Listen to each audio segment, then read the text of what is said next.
अच्छा, आज देखें दो चीजें हम पढ़ेंगे, एक वर्ड है और एक सिलेबल है। वर्ड की मैंने आपको तारीफ बता दी है कि लेटर्स मिलकर वर्ड बनाते हैं और वर्ड वो होता है group of letters which has some meaning, जिसका कोई मतलब होता है। लेकिन ये सिलेबल क्या होता है? ये है part of a sound of a word. किसी जो वर्ड होता है, यानी जो वर्ड होता है उसके साउंड के जो हिस्सा होता है उसको कहते हैं, यानी a unit of pronunciation having one vowel sound. जैसे मैं आप ये देखें, आप ये डिफर है, ये लफ्ज है डिफर।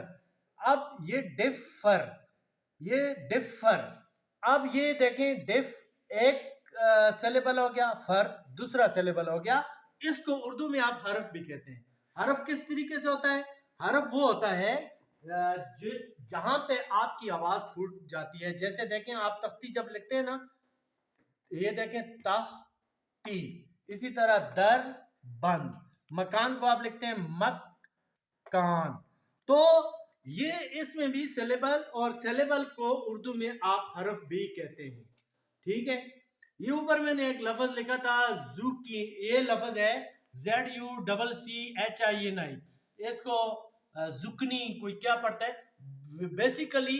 अगर ये ऑप्शन आ जाए कि ये इसकी प्रोनाउंसिएशन ये है, ये है या ये है, तो ये पहले वाला जुकीनी है। ये लफ्ज जुकीनी, ये जो तोरी होती है, या जिसको आप वो क्या कहते हैं, वो कड़वा जो होता है उसका क्या नाम है, करेला, ये लफ्ज है। ठीक है, जुकीनी। अब इसमें भी आप देखें तीन सिलेबल आ गए हैं।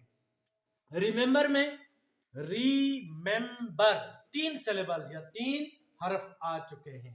ठीक है, अगला है एक्सेंट और एम्फेसिस। एक्सेंट क्या होता है? Accent is the stress of the voice on a certain syllable. जिस तरह किसी लफ्ज जो होता है उसके किसी एक लेटर पे जो जोर दिया जाता है उसको आप एक्सेंट कहते हैं। एक्सेंट और एम्फेसिस दोनों का मतलब होता है जोर लगाना, लेकिन एक्सेंट किसी लफ्ज के लेटर पर जोर, जैसे डिफर, इस एफ पे आप ज्यादा जोर लगाते हैं, डिफर। और एम्फेसिस क्या होता है? Stress of the voice upon one और more important words in a sentence. मसलन मैं लिखता हूं Pakistan is dearer to me than my own life.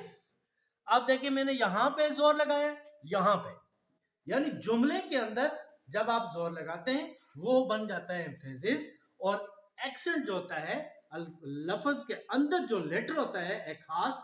इसी तरह रिमेंबर में आप देखें रीमेम, अब इस एम पे आपने ज्यादा जोर लगाया है, ये यहां पे जो होगा ये एक्सेंट होगा। ओके, ठीक है, ये आपको समझ आ गई है। अच्छा, अब आपने ये समझना है कि दुनिया में इंग्लिश कितनी किस्म की है। याद रखें, एक है ब्रिटेन इंग्लिश, इसको यूके भी कहते हैं या ब्रिटिश भी कहते हैं, ब्रिटिश इंग्लिश। दूसरी होती है अमेरिकन इंग्लिश, तीसरी होती है स्टैंडर्ड इंग्लिश। अच्छा, ब्रिटिश इंग्लिश या ब्रिटेन इंग्लिश या यूके इंग्लिश कौन सी होती है? इसमें क्या, यानी जो बरतानिया में बोली जाती है वो ब्रिटिश इंग्लिश है। अब इस बरतानिया वाले लीटर को लिखेंगे LITRE लीटर, मीटर को लिखेंगे METRE मीटर, कलर को लिखेंगे COLOUR कलर। और इसी तरह बरतानिया वाले आर को हमेशा साइलेंट रखते हैं। जैसे वो आपने फादर को वो कहेंगे फादर, मादर, वेयर, खा, कार को बोलेंगे खा, ठीक है, चेयर को बोलेंगे चेयर। तो आप ये तेजी से बोलते हैं। जब आप इंग्लिश में कोई ड्रामा या फिल्म देखते हैं तो वो आर को साइलेंट रखते हैं। अमेरिकन जो है, ये देखें, लीटर को LITER लीटर लिखेंगे, मीटर को METR मीटर लिखेंगे, कलर को COLOR कलर लिखेंगे। अक्सर आप ये COLOUR कलर आप लिखते हैं कंप्यूटर में तो वो उसको उसके नीचे एक सॉर्ट ऑफ लाइन आ जाती है। क्यों? कि कंप्यूटर की जो लैंग्वेज है ज्यादातर वो अमेरिकन लैंग्वेज होती है और वहां पे कलर की स्पेलिंग ये होती है। इसी तरह मीटर की, दोनों तरीकों से लिखना ठीक है। तो बाकी अच्छा, दूसरा ये होता है ना, हम पढ़ते हैं प्रेजेंट इंडेफिनिट टेंस, वहां पे इनडेफिनेट ब्रिटन और अमेरिकन इंग्लिश में नहीं होता, वो उसको सिंपल प्रेजेंट कहते हैं या सिंपल पास्ट, सिंपल फ्यूचर, और कंटिन्यूस को ये प्रोग्रेसिव कहते हैं। अच्छा, स्टैंडर्ड इंग्लिश बाकी सारी दुनिया में जो बोली जाती है उसको स्टैंडर्ड इंग्लिश कहते हैं। अमेरिका में जो बोली जाती है अमेरिकन, बरतानिया वाली ब्रिटन, बाकी दुनिया में पाकिस्तान, इंडिया, बर्मा, बांग्लादेश, मिस्र, जहां जहां पूरी दुनिया में वो स्टैंडर्ड इंग्लिश है, वहां पे हम इनडेफिनेट लिखते हैं सिंपल को, सिंपल कोई भी टेंस हो, और कंटिन्यूस को हम कंटिन्यूस लिखते हैं, यानी उधर प्रोग्रेसिव है। आगे जी, अब हम आते हैं टेंसेस की तरफ। सबसे पहले आप ये सोचें, एक तो होता है लफ्ज टेंस। टेंस का मतलब होता है टेंस, जिस तरह आप तंग होते हैं तो उसको भी टेंस बोलते हैं, लेकिन यहाँ पे हम जो जिस टेंस की बात कर रहे हैं ये लातीनी जुबान के लफ्ज टेम्पस से निकला है, और इसका मतलब होता है टाइम।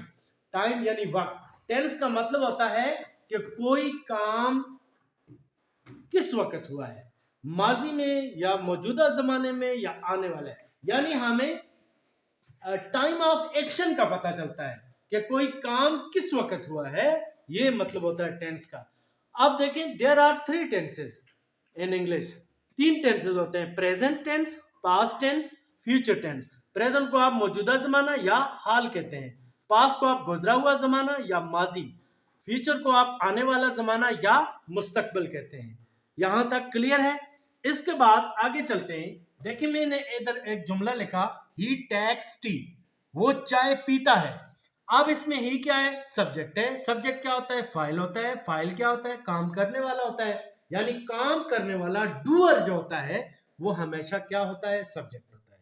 और टेक्स पी है, यानी ये क्या है? वर्ब है। वर्ब को हम फेल कहते हैं। फेल क्या होता है? काम। उर्दू में जिसके आखिर में नून अलिफ ना आता है वो काम होता है। चलना, उठना, बैठना, फिरना, खाना, ये सारे काम होते हैं। फिर टी, चाय पी गई है। अब इस पे काम हुआ है, इसको ऑब्जेक्ट कहते हैं। ऑब्जेक्ट मफूल, और मफूल क्या होता है? जिस पर काम किया जाए। ये यानी सब्जेक्ट का हम एस ले लें, यहाँ पे एस, और वर्ब का वी ले लें, पहला लफ्ज, पहला लेटर। ऑब्जेक्ट का ओ ले लें, S plus V plus O, यानी सब्जेक्ट, वर्ब, ऑब्जेक्ट। ये आपका सिंपल एक सेंटेंस बन गया है। यानी असर्टिव सेंटेंस में पहले सब्जेक्ट आएगा, फिर वर्ब आएगा, और आखिर में ऑब्जेक्ट आएगा। ये जी टोटल आपको मैंने बता दिया है। आगे हम टेंस में आगे चलकर मैं आपको बताता हूं कि इसके आगे फिर क्या क्या होता है। ओके।